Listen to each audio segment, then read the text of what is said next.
Latar belakang berdirinya pesantren entrepreneur Kyai Demak, setelah menjalani hidup sebagai seorang guru, sebagai dosen, sebagai peneliti, sebagai mu'alim, sebagai dai, sebagai aktivis, dan kegiatan-kegiatan yang sejenis itu, saya akhirnya berkesimpulan bahwa problem utama umat Islam itu adalah pendidikan, tidak yang lain.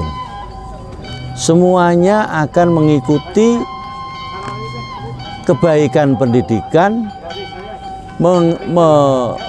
menyebabkan kesejahteraan.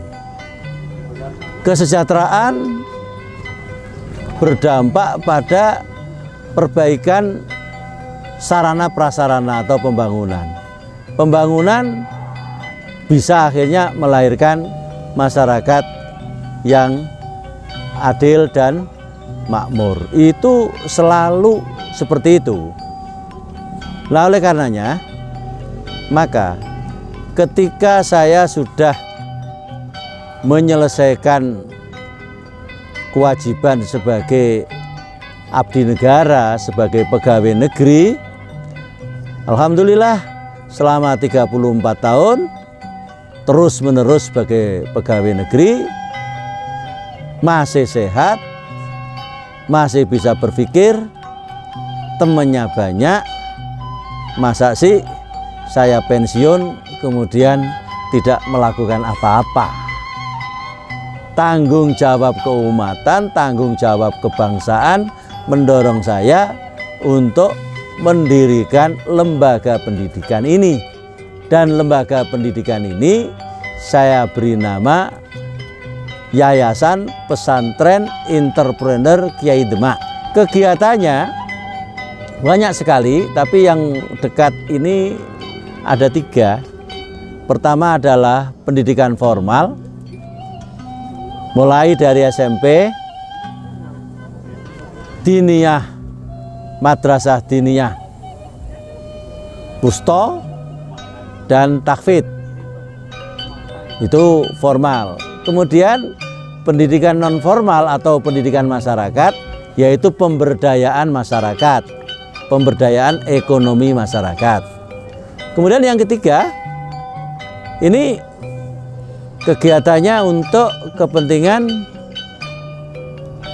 membantu, menolong korban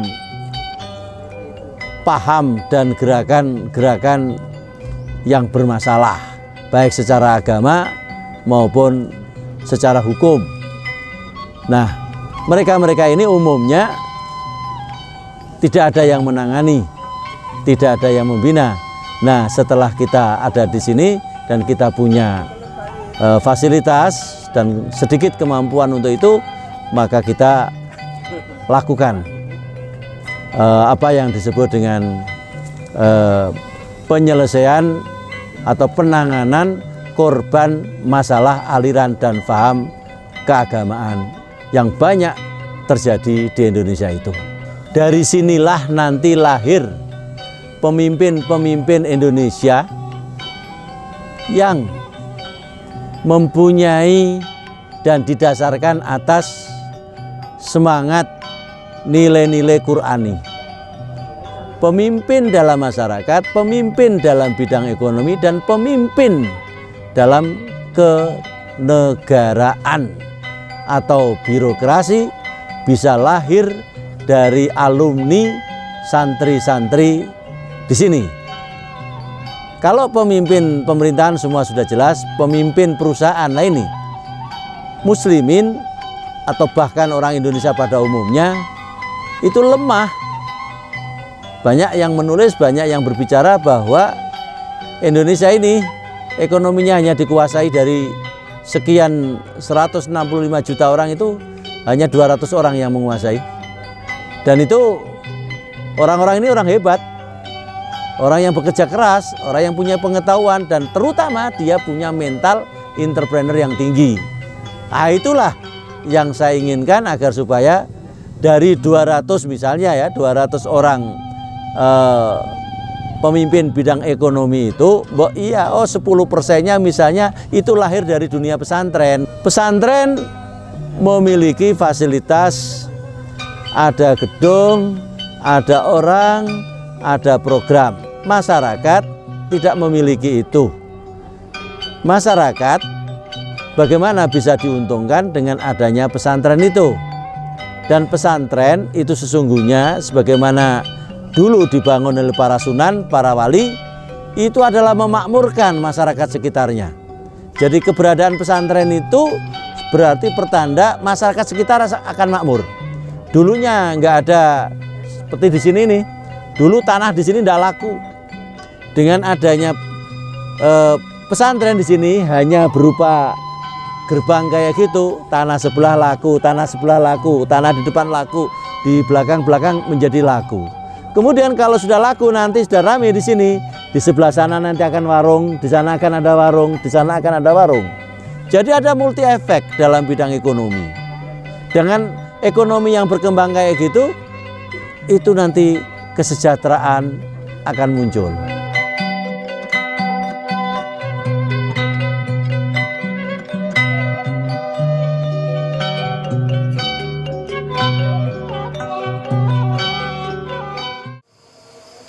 Allahu Akbar, Allahu